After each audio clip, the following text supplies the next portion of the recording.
Ribeira Brava é o ponto de partida de uma viagem por um dos episódios mais marcantes da história de Portugal dos últimos 150 anos.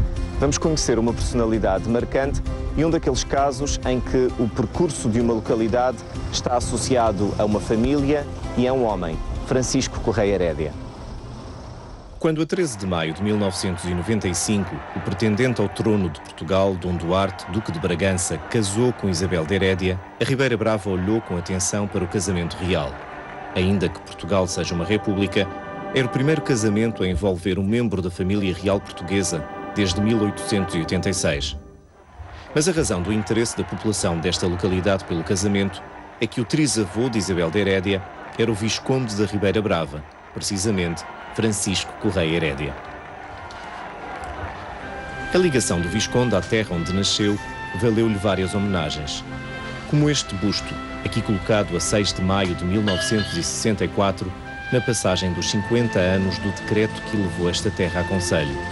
O monumento destaca a qualidade de fundador do concelho, atribuída a Herédia.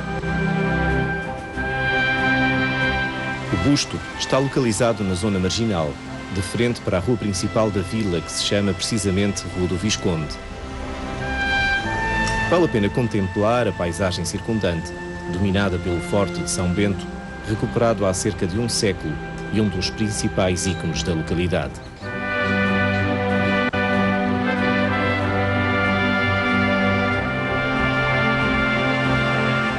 À entrada da rua, São Bento abençoa este fontenário numa das fachadas do mercado municipal.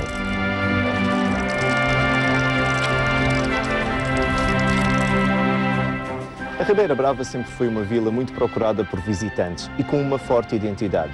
E hoje continua a ser muito visitada por turistas. A rota dos visitantes passa quase sempre pelo mercado, onde além dos espaços comerciais se pode contemplar o casario da vila e a vista para o mar.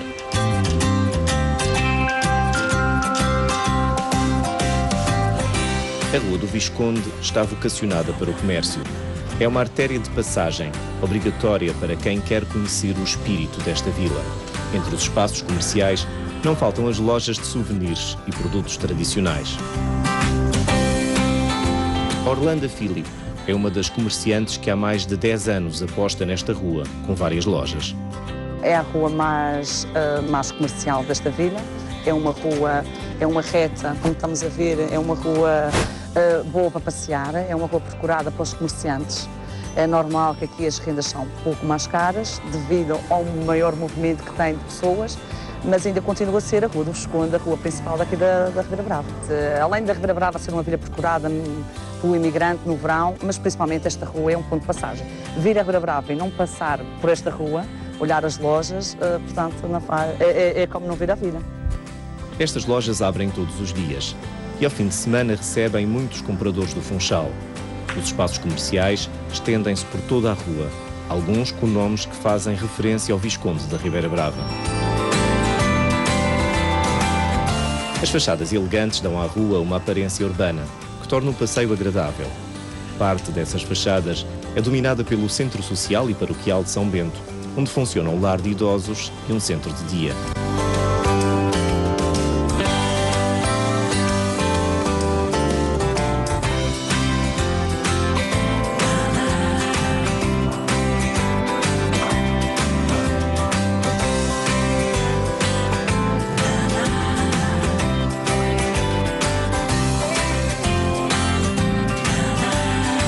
À primeira vista não parece, mas esta fachada corresponde às traseiras da Igreja Matriz da Ribeira Brava.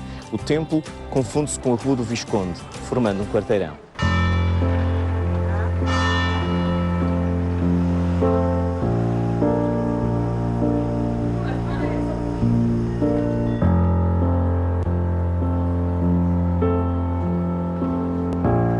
Para percebermos realmente que se trata da igreja, temos de dar a volta ao quarteirão e olhar para a fachada principal a partir do adro. A primitiva capela terá sido construída no século XV. A atual igreja resulta de uma série de intervenções que permitem identificar detalhes de diferentes épocas.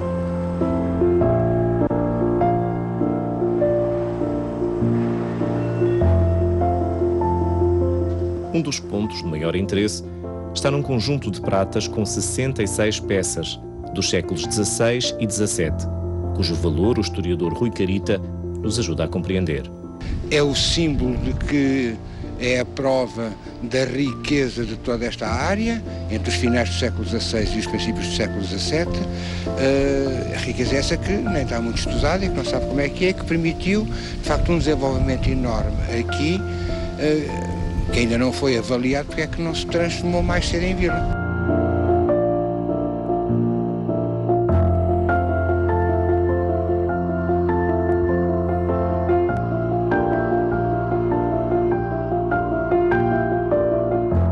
Se perguntássemos a quem visita esta igreja qual é o padroeiro da Ribeira Brava, muitas respostas seriam de que é São Pedro, em honra de quem se faz uma grandiosa festa no final de junho, que enche de gente as ruas da vila. Mas o padre Bernardino Trindade explica que o padroeiro da freguesia é outro santo, a quem esta igreja é dedicada.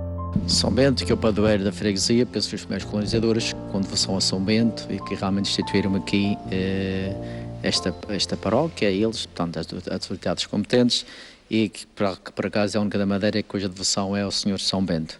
A festa fazemos-la normalmente na altura da Quaresma.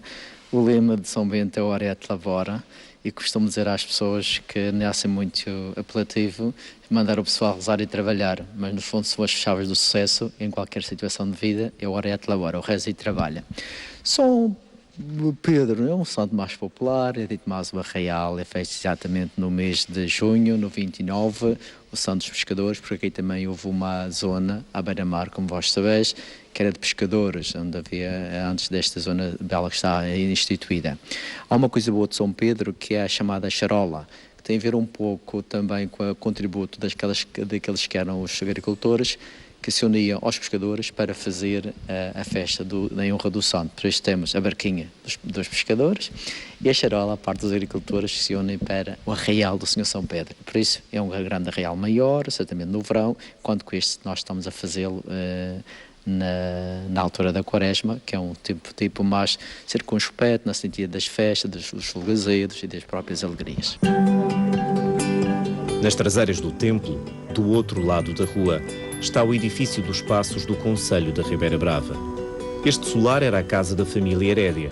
Foi o local de nascimento do Visconde e também a sua residência na ilha. A construção é do final do século XVIII e início do século XIX e hoje ainda preserva o aspecto da época.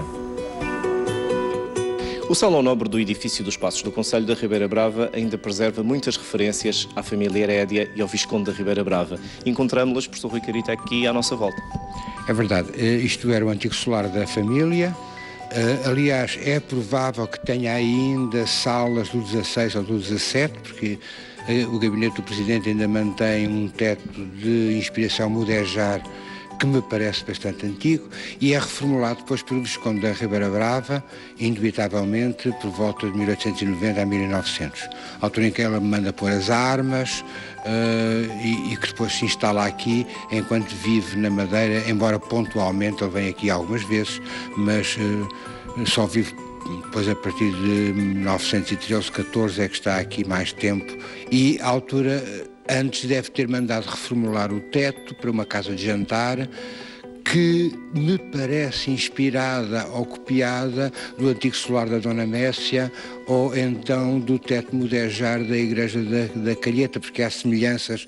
De qualquer maneira, é uma cópia muito bem feita, muito bonita, de grande qualidade estética e que depois ele manda decorar, logicamente, com os brasões de famílias, porque é das famílias de antigos morgados, embora tenha sido o avô dele que faz a lei de extinção dos morgados, que pôs a ilha bastante assustada, as principais famílias muito assustadas, 850 mais ou menos, quando aparece a ideia de extinguir os morgados, eles mantém as famílias, mantém os primos cruzados, mantém essas coisas todas e que aparecem perfeitamente aqui tipificadas nos vários brasões que estão aqui, e era em princípio a casa de jantar e de recepção do próprio Visconde enquanto viveu aqui na Ribeira Brava.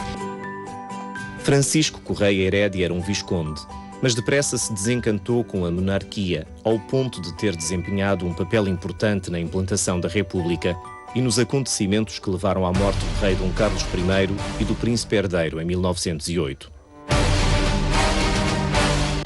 Ele é que compra as armas. Embora ele, como desportista, fizesse tiro ao alvo, fazia esgrima, etc. Mas não há dúvida que ele compra as armas. Não há dúvida que em algumas tertúlias se dizia que ele dizia: matem o rei que eu pago. E isto era comum aceitar-se. Logo a partir de 1907, 1908, há nitidamente uma cisão dele com a situação. Aliás, repare que já nenhum Herédia está aqui em 1901, quando vem cá o rei, nessa altura já há uma separação nítida da área dos Herédias em relação à situação, não é? A monarquia cai um bocadinho de podre nessa altura. Esta placa fica mesmo ao lado da porta de acesso ao solar, sobre a qual ainda está o brasão dos Herédia. Este conjunto é a síntese perfeita desta história, em que um nobre se torna um fervoroso republicano. Na política, Francisco Correia Herédia teve uma carreira importante. Foi governador civil de Beja e Bragança, além de deputado. Também tirou o curso de letras e foi um importante financeiro. É um financeiro internacional, trabalha na alta finança, chega a trabalhar na Argentina e em Paris pela Casa Armstrong, é um homem do mundo, não é um homem de Portugal, é um homem do mundo. A fortuna da mãe dele, os condes de Porto Santo, Saldanha da Gama, é muito importante. Logo ele herda uma fortuna muito confortável, o que lhe permite ter um circuito internacional que depois politicamente é muito importante. Isso permite-lhe usufruir de toda a linha de esquerda. A família é sempre de esquerda durante todo o século XIX.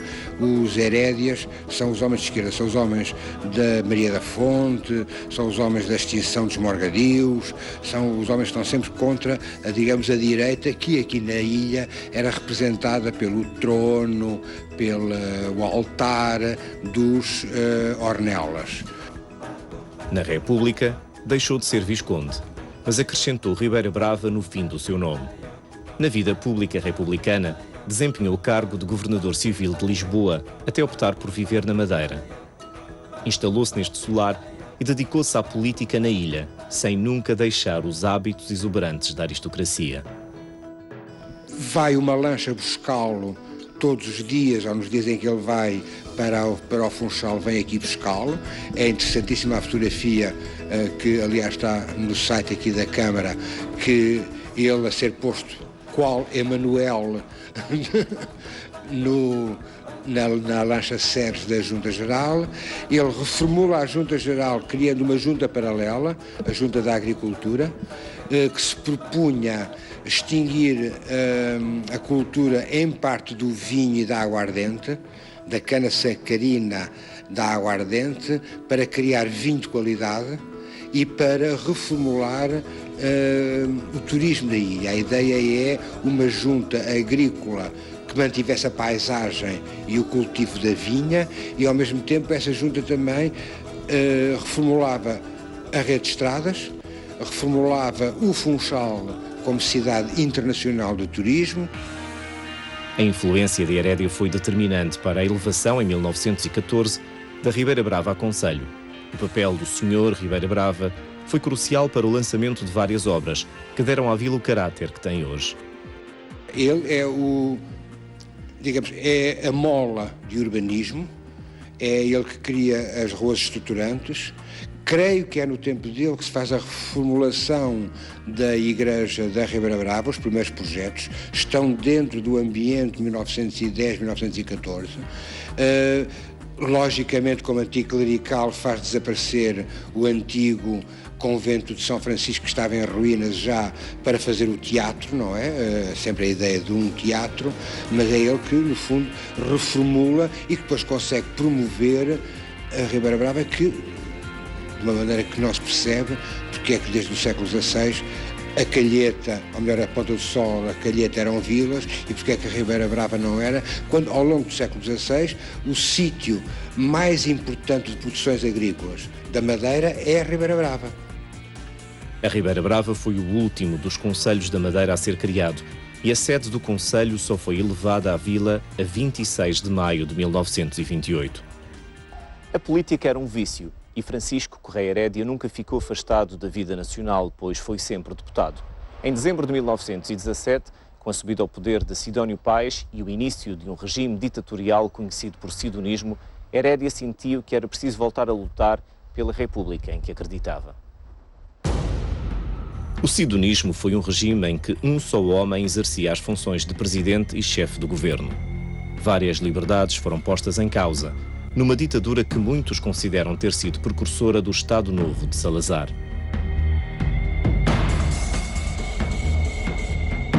O Visconde envolveu-se na luta contra este regime. Preso, acabaria por ser morto junto com outros revolucionários num acontecimento conhecido por leva da morte, a 16 de outubro de 1918. Um dos maiores legados do Visconde da Ribeira Brava ao Jovem Conselho foi a cedência do seu solar para edifício sede. Hoje em dia, estes jardins, outrora aristocráticos, são um espaço público no centro da vila, por onde circulam diariamente muitas pessoas.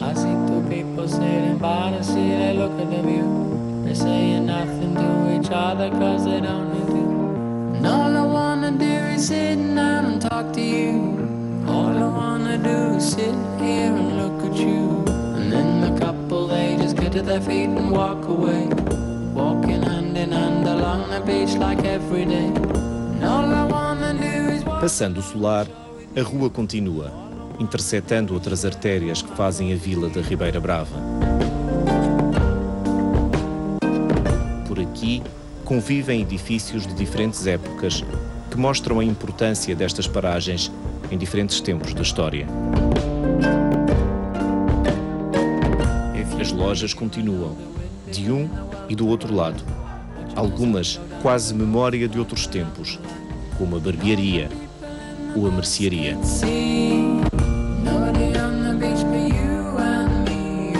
A Rua do Visconde vai desembocar num largo, por sinal o Largo dos Herédia, em homenagem à família que desde o século XVII se tornou numa das mais influentes da Madeira. A toponímia em honra do Visconde não se confina a esta rua e a este largo. Em Bragança há uma rua chamada de Visconde da Ribeira Brava e na Vila Alentejana de Vidigueira há uma praça e um busto em honra do nobre que ajudou a implantar a República em Portugal.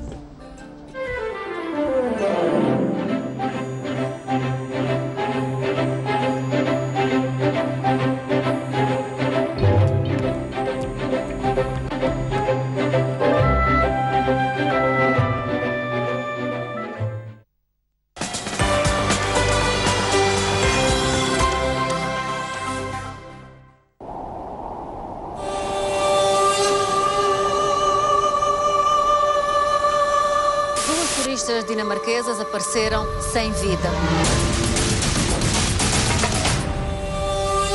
São equipas multidisciplinares que fazem resgate de vítimas nas serras da Madeira. A RTP acompanhou o trabalho e o treino feitos por estes homens. Saída do AC-30, exercício no Faial.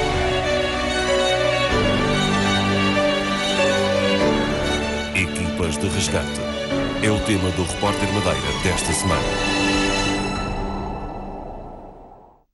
O turismo animado com os resultados positivos de 2013 tem estado cada vez mais na agenda. A ACIV escolheu este setor de atividade para o primeiro de um ciclo de seminários, com o tema Factores de Competitividade. No Nem Mais Nem Menos juntamos os 4 oradores num debate para ver esta quinta à noite, na RTP Madeira.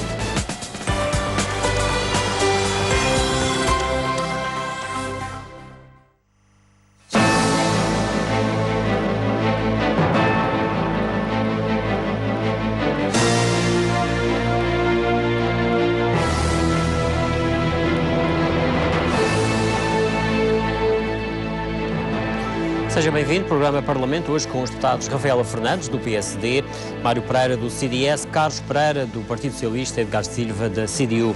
Temas para esta noite, inevitavelmente a saúde. Nos últimos dias, um setor que tem gerado muita polémica são as rupturas assumidas no hospital e também a garantia do Presidente do Cesaram de que o serviço funciona com segurança e normalidade. Os partidos, a começar pelo PSD, já solicitaram a presença do Secretário dos Assuntos Sociais na Assembleia Regional para dar mais explicações.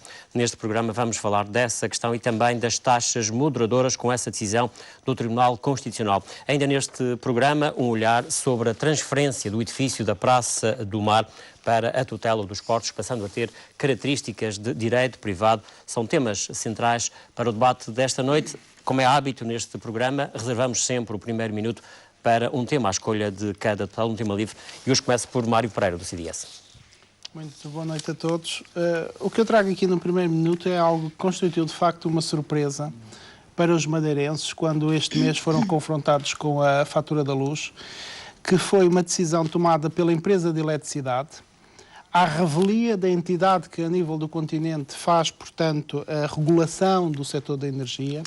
A entidade reguladora do setor da energia tinha, portanto, considerado que seria adequado um aumento da taxa de eletricidade à volta de 2,1% na Madeira, cerca de 3,4% nos Açores. A empresa de eletricidade constatou que, de facto, o ano passado reduziu o consumo, houve uma redução do consumo pela crise, obviamente pelas dificuldades que as pessoas têm, em 3%, e não fez uma adaptação, reduz o consumo 3%, aumenta-se a eletricidade 8% para que o incoming, ou seja, as receitas se mantenham igual. Isto de facto é uma prepotência, isto de facto não faz sentido hoje termos um aumento de 4 vezes mais do que aquele que estava estabelecido, 4 vezes mais do que o aumento de eletricidade que estava de facto preconizado pela entidade que a nível nacional regula isto. Isto, para além de ser uma infração, é obviamente uma prepotência da parte do Governo. A empresa de eletricidade obviamente é uma empresa pública e provavelmente o Governo está a precisar de dinheiro e vai buscar, neste caso, a todos os madeirenses com a fatura de eletricidade, e nós estamos obviamente contra isto. Surpreendeu de facto muitos madeirenses este mês com essa triste novidade do aumento de 8% no preço da eletricidade, quando nos Açores são 3,4% e quando a autoridade responsável sobre este tema regulou para a região um aumento de 2,1% somente. Edgar Silva, deputado da CDU, também o tema que escolhe para início do programa. Muito boa noite. Eu destacava o referendo realizado na Suíça.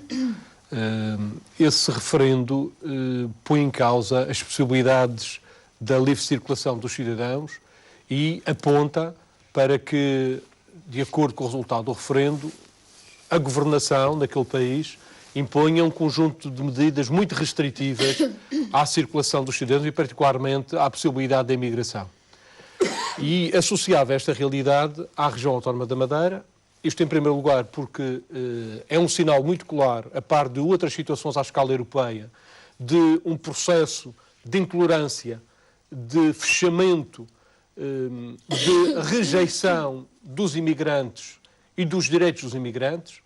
E isso é um sinal de uma Europa em regressão, de uma Europa antissocial, mas eu fazia a ligação à região autónoma da Madeira, pois ainda esta semana que passou, nós levamos ao Parlamento uma proposta com caráter de urgência para que se encontrassem soluções para que na região deixasse de existir aquilo que está a acontecer agora, que é um governo regional que está de costas voltadas para os imigrantes. São milhares e milhares de madeirenses e porto-santenses que estão a recorrer à imigração porque aqui já não tem esperança, aqui não há horizonte possível.